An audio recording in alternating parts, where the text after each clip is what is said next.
Meantime, Canadian maple farmers fear a 10% tariff will increase their production costs, which will then trickle down to consumers. Lee Waldman joins us live from New York City. Lee, you visited 2 farms in upstate New York, and what are you hearing from them?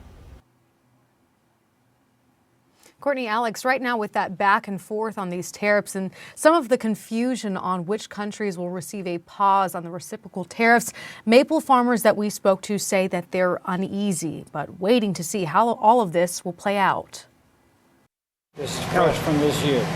For nearly 30 years, Kevin Keys and his brother-in-law Bob Chambers have run Dry Brook Sugar House making maple syrup in Salem, New York. This equipment did come out of Canada. It is a Canadian. When we bought it, there was no tariff.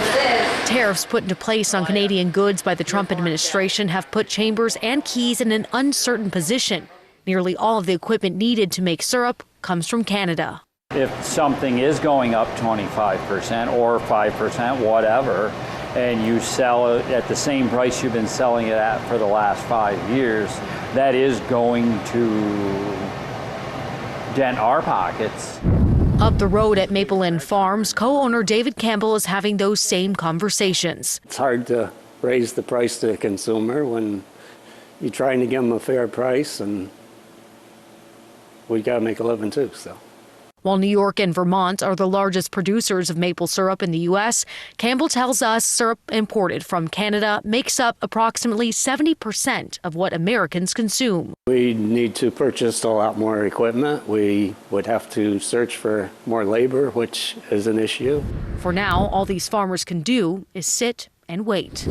If the tariffs do go in place on the syrup, we are going to have to raise the price based on that if they do. Wednesday afternoon, President Donald Trump announced a 90-day pause on the reciprocal tariffs for some countries, but that did not include Canada, though a 10% tariff, universal tariff rather, remains in place for all goods coming into the United States. Alex, Courtney. All right, thanks, Lee, for that update.